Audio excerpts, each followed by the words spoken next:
بسم اللہ الرحمن الرحیم۔ سیکنڈ ایئر کل میں نے آپ کو نعت کی تشریح شروع کروائی تھی۔ آج ہم حفیظ طائب کی نعت کے اگلے اشعار کی تشریح کریں گے۔ یہ دیکھیں، حصہ نظم میں سے دوسری نظم نعت رسول مقبول، اس کا پہلا شعر اور پہلا اور دوسرا شعر یہ دونوں آپ کو میں نے کل کروائے تھے۔ آج یہ تیسرا شعر دیکھیں۔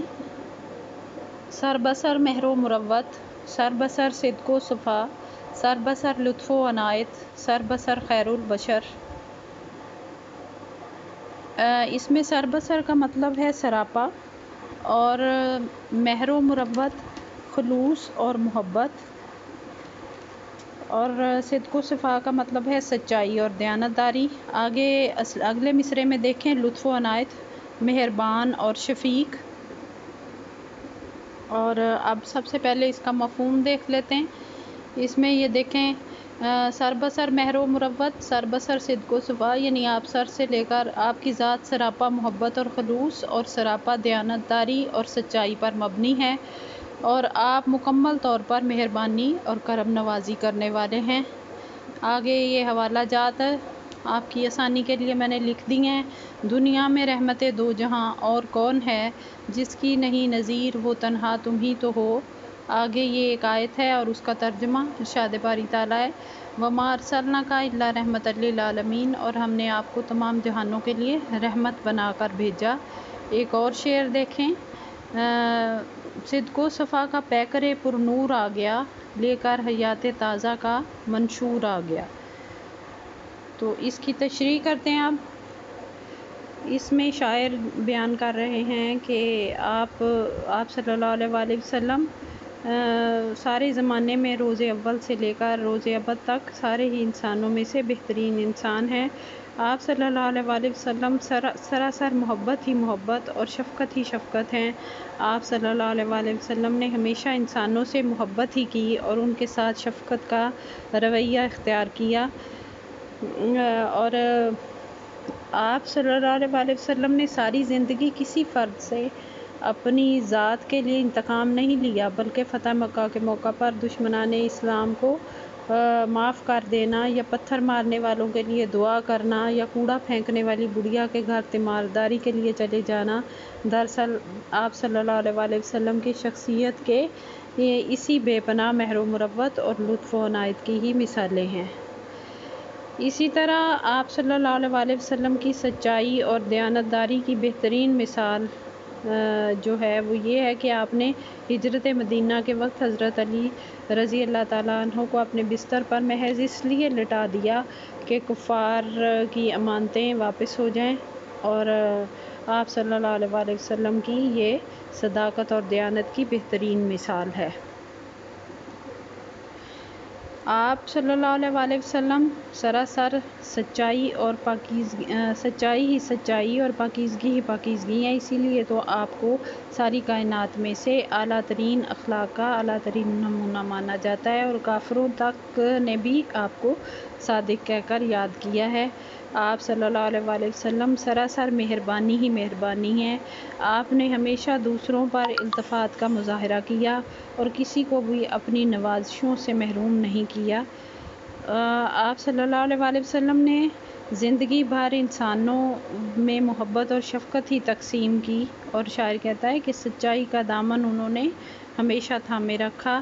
ہمیں بھی آپ صلی اللہ علیہ وسلم کی پیروی کرتے ہوئے محبت، شفقت اور سچائی کی راہ اپنانی چاہیے، اور قدم قدم پر آپ صلی اللہ علیہ وآلہ وسلم کے اخلاق عالیہ کو پیش نظر رکھنا چاہیے۔ آگے اگلا شعر دیکھیں، صاحب خلق عظیم و صاحب لطف عمیم، صاحب حق صاحب شق القمر خیر البشر۔ اب اس میں ایک تلمیح استعمال ہوئی ہے شق القمر کی۔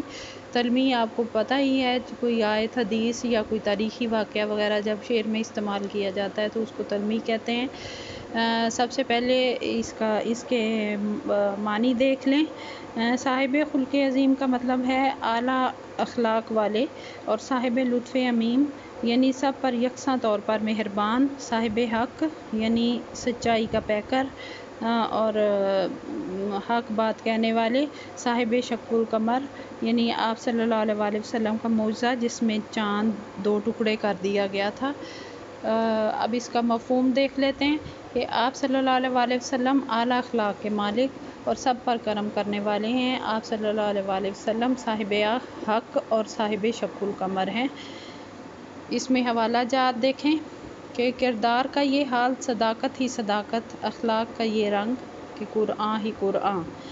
ارشاد باری تعالیٰ ہے وَإِنَّكَ لَعَلَىٰ خُلُقٍ عَظِيمٍ یعنی آپ اخلاق کے بلند درجے پر فائز ہیں۔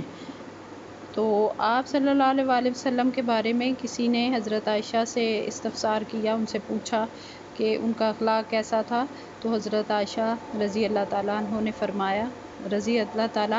نے فرمایا کہ تم نے قرآن نہیں پڑھا، جو کچھ قرآن میں ہے وہی آپ صلی اللہ علیہ وآلہ وسلم کا اخلاق ہے۔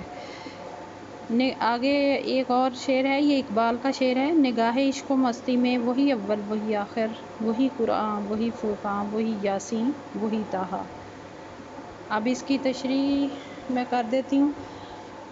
تو اس میں شاعر کہتا ہے کہ آپ صلی اللہ علیہ وآلہ وسلم عظیم ترین اخلاق کے مالک، عظیم ترین انسان تھے۔ آپ صلی اللہ علیہ وآلہ وسلم انسانوں پر عام مہربانیاں کرنے والے تھے۔ آپ نے ہر کسی سے مہربانی کا برتاؤ کیا اور نوازشات کی۔ آپ سدا حق پر قائم رہے اور ہمیشہ انصاف کرتے رہے۔ ویسے تو آپ کا اخلاق عالیہ ہی بہت بڑا معجزہ ہے کہ کافروں نے بھی آپ کو صادق اور امین کہا، مگر دنیا نے آپ کا یہ معجزہ بھی دیکھا کہ آپ نے چاند کو 2 ٹکڑے کر کے دکھا دیا اور دنیا والوں کو حیرت میں ڈال دیا۔ اس میں یہ جو صاحب حق دوسرے مصرعے میں دیکھیں کہ آپ صلی اللہ علیہ وآلہ وسلم کے صاحب حق ہونے کا اندازہ اس بات سے لگایا جا سکتا ہے کہ آپ صلی اللہ علیہ وآلہ وسلم کو جب ان کو دشمنان اسلام کا کوئی خوف، کوئی لالچ اور کوئی بھی چیز جو ہے وہ ان کو حق بات کہنے سے روک نہیں سکی۔ ایک موقع پر اہل کفار کی ہر دنیاوی پیشکش کو انہوں نے یہ کہہ کر ٹھکرا دیا تھا کہ اگر میرے ایک ہاتھ پر چاند اور دوسرے پر سورج رکھ دیا جائے تو میں حق بات کہنے سے باز نہیں آؤں گا۔ تو صاحب شق القمر سے جو مراد ہے وہ میں نے جیسے کہ آپ کو پہلے بھی بتایا ہے، یہ نبی مکرم صلی اللہ علیہ وآلہ وسلم کا وہ معجزہ ہے جو مکہ میں منی کے مقام پر چاند کے 2 ٹکڑے ہونے کی شکل میں رونما ہوا تھا۔ آپ صلی اللہ علیہ وآلہ وسلم کی انگلی کے اشارے سے چاند جیسے عظیم کرے کا 2 نیم ہو جانا محض ایک حیرت انگیز واقعہ نہیں تھا، بلکہ اس واقعہ کے پردے میں اللہ تعالیٰ کا یہ پیغام بھی پوشیدہ تھا کہ کائنات میں کوئی چیز بھی لافانی نہیں ہے، بلکہ ہر چیز کو فنا ہونا ہے، اور وہ روز قیامت کہ جس کی خبر رسول صلی اللہ علیہ وآلہ وسلم دے رہے ہیں وہ ہر صورت برپا ہو کر رہے گی، اور اس دن اسی طرح بڑے بڑے ستارے اور سیارے پھٹ جائیں گے۔ شاعر اس حکمت برے معجزے کے حوالے سے آپ صلی اللہ علیہ وآلہ وسلم کی ذات کو صاحب شق القمر کہہ رہا ہے۔ تو جب آپ صلی اللہ علیہ وآلہ وسلم سے بڑھ کر دنیا میں خلق عظیم کا مالک اور سب پر نوازشات کی بارش کرنے والا ہو ہی نہیں سکتا، تو ہمیں بھی انہی کی نوازشات پر بھروسہ رکھنا چاہیے اور زندگی آپ صلی اللہ علیہ وآلہ وسلم کے نقش قدم پر چل کر گزارنی چاہیے۔ یہ آپ کی 2 اشعار کی تشریح ہو گئی ہے۔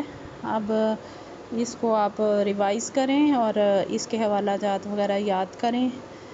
تو آج کے لیے اتنا ہی۔ اللہ حافظ۔